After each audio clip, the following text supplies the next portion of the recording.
ரெண்டு பழம் ஒரு பழம் 5 ரூபாய், 2 பழம் 10 ரூபாய். தெரியும்.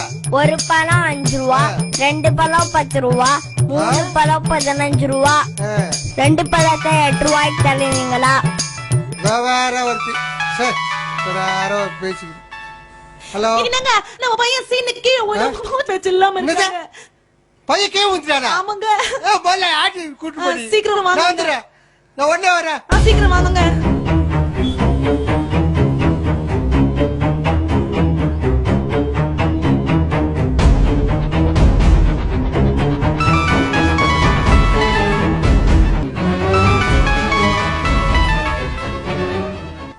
நல்லா இருக்கறாங்க. எங்க இது விட்டா? கட்டில்ல இருந்து கீழே விழுந்துட்டாங்க.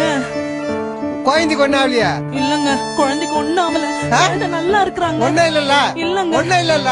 மூச்சு வந்துருச்சு இப்ப. நல்லா இருக்கறானா? நல்லா இருக்கறாங்க. நான் வீட்டுக்கு வரேன். வேணாங்க.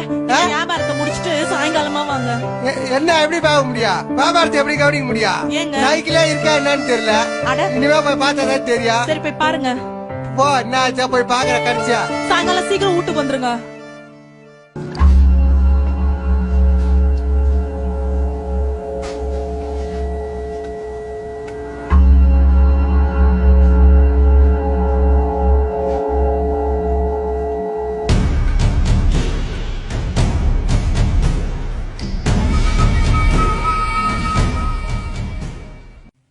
தம்பி, நான் தான் இங்க இல்லையா?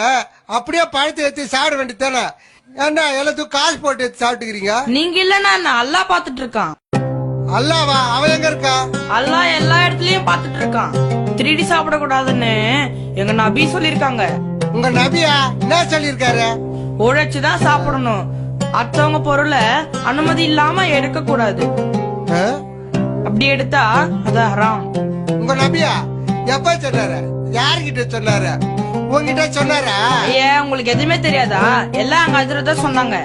ஹஜ்ரத்தா? ஆமா, அவங்க அங்கதான் இருக்காங்க. எனக்கு உங்க நபியை பத்தி சொல்லுவாரு. சொல்லுவாங்களே, வாங்க அங்க ஹஜ்ரத் கிட்ட போலாம்.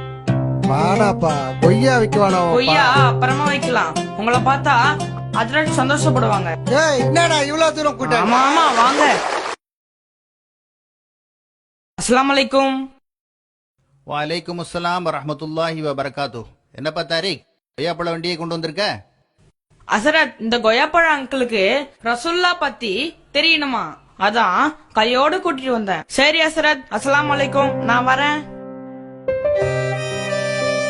வாங்க ஐயா. ஐயா, நாங்கெல்லாம் வரலாம் ஐயா. தாராளமா வாங்க, உட்காருங்க. ஐயா, நான் சும்மாதான் ஐயா விளையாட்டு கேட்டேன். அந்த பையன் கூட்டாந்து விட்டாயா? குழந்தைங்களுக்கு எல்லாம் இவ்வளவு நல்லது சொல்லி கொடுக்குறீங்களா? உங்களை பாக்கலாம் தான் ஐயா வந்தேன். நபிகள் நாயகம் இதுக்கெல்லாம் ஐயா சொல்லி கொடுக்குறாரு. ஆமா கணேசா, நபிகள் நாயகம் எல்லாத்துக்கும் வழி காமிச்சிருக்காங்க. நபிகள் நாயகம் சொல்லி தராத எந்த விஷயமுமே இல்ல. அடுத்தவங்க பொருளுக்கு ஆசைப்படக்கூடாதுன்னு நபிகள் நாயகம் சொன்னதுனாலதான் இந்த பையன் எப்படி நடந்திருக்கான். எப்படி ட்ரெஸ் பண்ணணும், எப்படி சாப்பிடணும், எப்படி சம்பாதிக்கணும், எப்படி செலவு பண்ணணும். சுருக்கமா சொல்லணும்னா சிறுநீர் கழிச்சிட்டு சுத்தம் பண்றது கூட நபிகள் நாயகம் சொல்லி தந்திருக்காங்க. நபிகள் நாயகம் ஒரு மகான், ஒரு துறவி நினைச்சா, ஆனா அவர் இவ்வளவு விஷயங்கள் சொல்லி கொடுத்துட்டு போகிறாரா? நபிகளார் துறவியும் இல்ல, வானவரும் இல்ல. அவர்கள் ஒரு மகத்தான மனிதர். அவர்களுக்கு தாய் தந்தையர் இருந்தாங்க, மனைவி மக்கள், சொந்த பந்தம், ஊர் உறவு எல்லாம் இருந்துச்சு. மக்களோடு மக்களாக வாழ்ந்துதான் இந்த போதனைகளை உலகுக்கு வழங்கி இருக்காங்க. நபி ஸல்லல்லாஹு அலைஹி வஸல்லம் அவர்கள் மட்டுமில்ல, உலகில் வாழ்ந்த எல்லா நபிமார்களும் மனிதர்கள் தான். மனிதர்களுடைய எல்லா ஆசாபாசங்களும் அவங்க எல்லாருக்கும் இருந்திருக்கு. வாங்க உள்ள போலாம். ஐயா, அப்படின்னா நிறைய நபிமார்கள் இருந்திருக்காங்களா? கணேசா, இறைவன் இந்த உலகத்தை படைச்சதோடு விட்டு இல்லையே, வழிகாட்டுற பொறுப்பையும் தானே ஏத்துக்கிட்டானே. ஒவ்வொரு காலகட்டத்துக்கும் ஒவ்வொரு சமுதாயத்திற்கும் நபிமார்களை இறைவன் அனுப்பிச்சு வச்சிருக்கிறான். இப்படி 1 லட்சத்துக்கும் மேல நபிமார்கள் வந்திருக்காங்க. மூசா நபி, ஈசா நபி, யாக்கூப் நபி, தாவூத் நபி. கிறிஸ்தவங்க இவங்களை சொல்லுவாங்க மோசஸ், ஜீசஸ், டேவிட், ஜேக்கப், இப்படி சொல்லுவாங்க. இந்த வரிசையில இறுதியா கடைசியா வந்தவங்க தான் நபிகள் நாயகம். ஐயா, தூதர்னு சொல்றீங்களா? அப்படின்னா முகமது நபி கடவுள் கிடையாது ஐயா?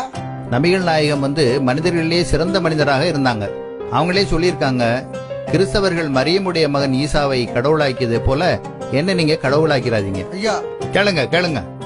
இடையில பேசுறதுக்காக மன்னித்துருங்க ஐயா. இஸ்லாமியத்தை ஆரம்பிச்சது முகமது நபிகள் தானே ஐயா? மனிதன் எப்போ தோன்றினானோ அப்ப இருந்து இஸ்லாம் இருக்கு. அப்படின்னா இஸ்லாமியத்தை ஆரம்பிச்ச முகமது நபிகள் இல்லையா ஐயா? இல்ல, இந்த உலகத்துல முதல்ல படைக்கப்பட்ட முதல் மனிதர் ஆதம் அலைஹிஸ்ஸலாம். முதல் மனிதரே முதல் தூதராகவும் இருக்கிறாங்க. அன்னையில இருந்து இஸ்லாம் இருக்கு. இஸ்லாம்ங்கிறது மதம் இல்ல, அது ஒரு வாழ்க்கை நெறி. இந்த வாழ்க்கை நெறியை தான் ஒவ்வொரு காலகட்டத்திலையும் ஒவ்வொரு நபியும் அந்தந்த மக்களுக்கு எடுத்துரைச்சிட்டு இருந்தாங்க. இறுதி நபி முகமது ஸல்லல்லாஹு அலைஹி வஸல்லம் அவங்களுக்கு இறைவன் திருக்குர்ஆன்ங்கிற வேதத்தை கொடுத்தான். அந்த வேதத்தின் வழிகாட்டுதல்ல தான் இந்த பணியை முகமது நபி ஸல்லல்லாஹு அலைஹி வஸல்லம் அவர்கள் முழுமைப்படுத்தி இருக்காங்க. உட்காருங்க. அப்படின்னா குர்ஆன்றது நபிகள் நாயகம் எழுதின புத்தகம் இல்லையா ஐயா? குர்ஆன் இறைவனால இறை தூதர் முகமது நபி ஸல்லல்லாஹு அலைஹி வஸல்லம் அவங்களுக்கு அருளப்பட்டது. குர்ஆன் அரபியர்களுக்கோ முஸ்லிம்களுக்கோ மட்டுமோ சொந்தமானதல்ல, உலக மக்கள் அனைவருக்கும் வழிகாட்டியா இருக்கு. நீங்க சொல்றதுலாம் புதுசு புதுசா இருக்கு. குர்ஆன்ல எங்களுக்கு கூட வழிகாட்டல் இருக்குதா ஐயா? ஓ நிச்சயமா. குர்ஆன் உலக மக்கள் அனைவருக்கும் ஒரு நல்ல உபதேசம்னு குர்ஆனே தன்னை பத்தி சொல்லுது.